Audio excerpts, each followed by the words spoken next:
Hello, internets! And other places. Interwebs, internets, interscopes, I don't know. Hi, it's Josh. This is my face, and that's a book, and we are live, and it's 8 o'clock, and it's time for another chapter of Rinkitink in Oz. Last night, you'll remember they lost the pink and blue pearls, I believe. Both of the pearls, like the one that protects them and the one that makes them super strong. So now he has the white pearl that gives him advice. And the white pearl was like, just relax, don't tell anybody you lost them, be cool. Which, I don't know, doesn't seem like great advice.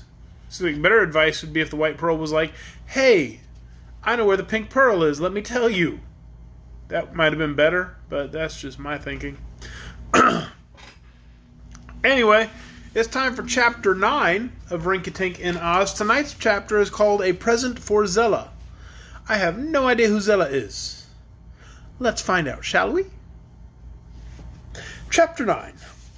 Now it so happened that on the morning of that same day, when the Prince of Pingaree suffered the loss of his priceless shoes, there chanced to pass along the road that wound beside the royal palace a poor charcoal burner named Nikobob, who was about to return to his home in the forest.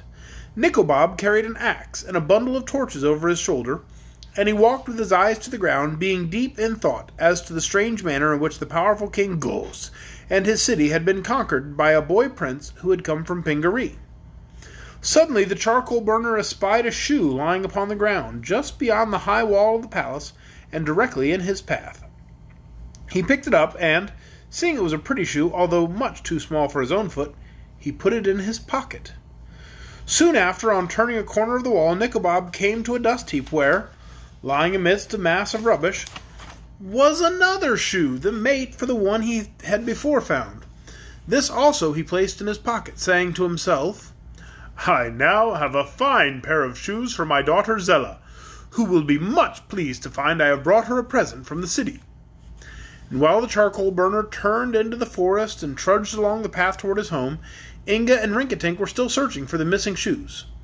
Of course, they could not know that Nikobob had found them, nor did the honest man think he had taken anything more than a pair of cast-off shoes which nobody wanted. Nikobob had several miles to travel through the forest before he could reach the little log cabin where his wife, as well as his little daughter Zella, awaited his return.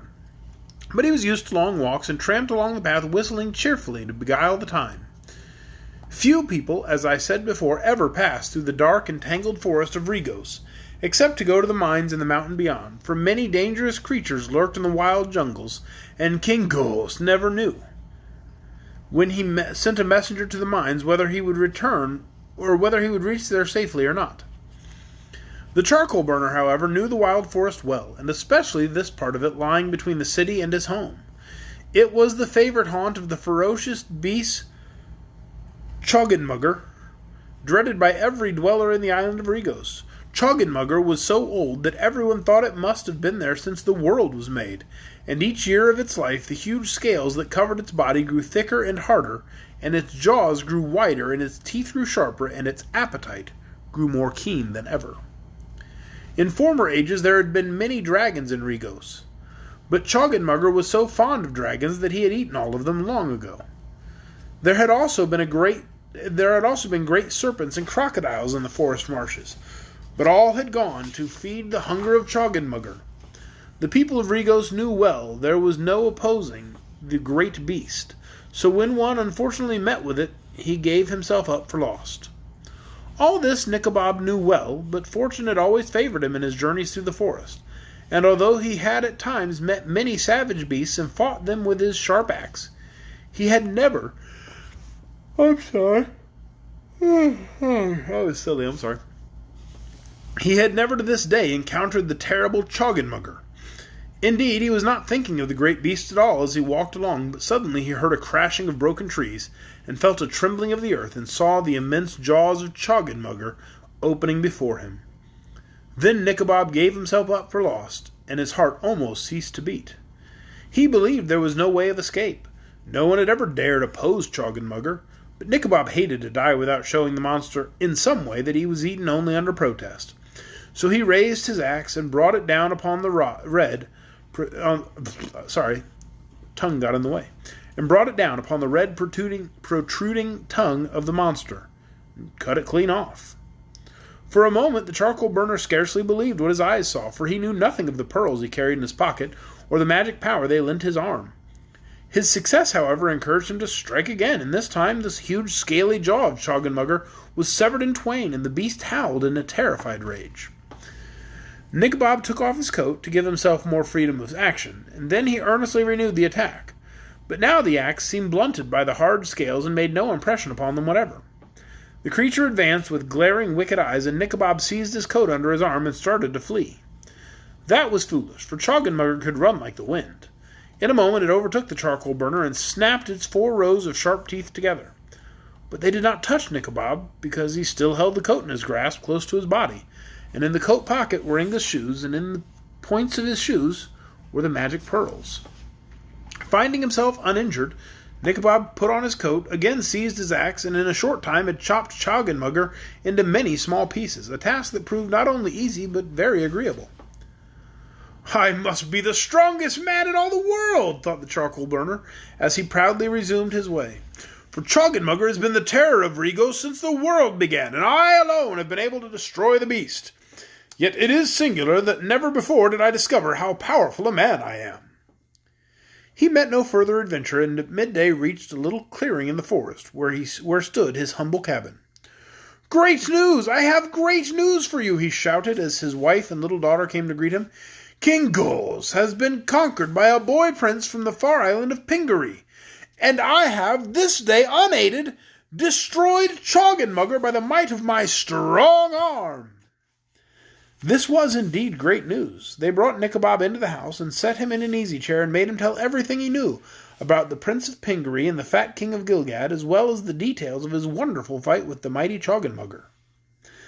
"And now, my daughter," said the charcoal burner when all his news had been related for at least the 3rd time, "here is a pretty present I have brought you from the city." With this he drew the shoes from his pocket of his coat and handed them to Zella, who gave him a dozen kisses in payment and was much pleased with their gift. The little girl had never worn shoes before, for her parents were too poor to buy her such luxuries. So now the possession of these, which were not much worn, filled the child's heart with joy. She admired the red leather and the graceful curl of the pointed toes.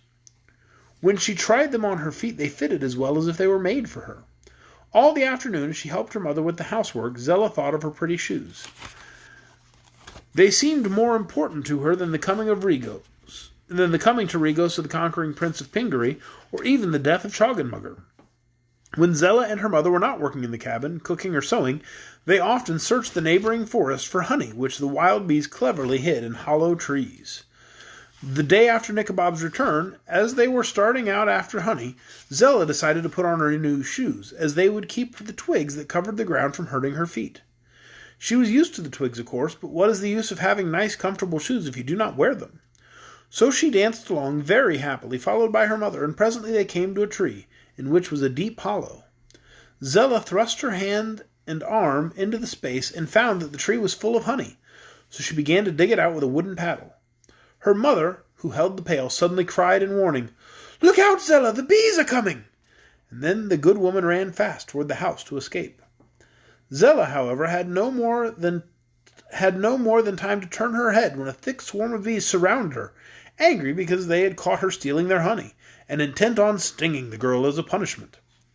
She knew her danger and expected to be badly injured by the multitude of stinging bees, but to her surprise, the little creatures were unable to fly close enough to her to stick their dart-like stingers into her flesh. They swarmed about her in a dark cloud, and their angry buzzing was terrible to hear. Yet the little girl remained unharmed.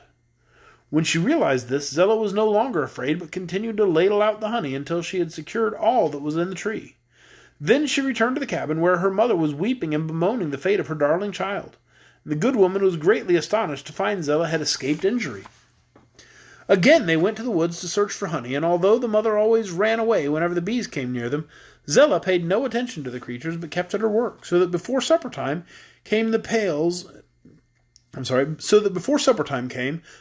were again filled to overflowing with delicious honey. "With such good fortune as we have had this day," said her mother, "we shall soon gather enough honey for you to carry to Queen Cor.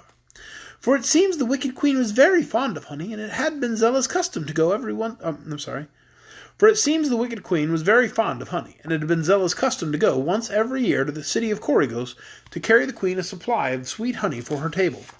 Usually she had but one pail. "But now," said Zella, "I shall be able to carry 2 pailfuls to the queen, who will, I am sure, give me a good price for it." "True," answered her mother, "and as the boy prince may take it into his head to conquer Corygos as well as Regos, I think it best for you to start on your journey to Queen Cor tomorrow morning. Do you not agree with me, Nickabob?" she asked, turning to her husband, the charcoal burner, who was eating his supper. "I agree with you," he replied. "If Zella must go to the city of Corygos, she may as well start tomorrow morning." And that is the end of chapter 9.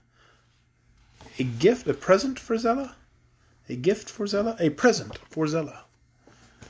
I do hope you'll join us tomorrow night, right here, 8 o'clock, Facebook Live, for chapter 10, The Cunning of Queen Cor. The Cunning of Queen Cor, chapter 10 of Rinkitink and Oz, tomorrow night. I do hope you join us. Good night.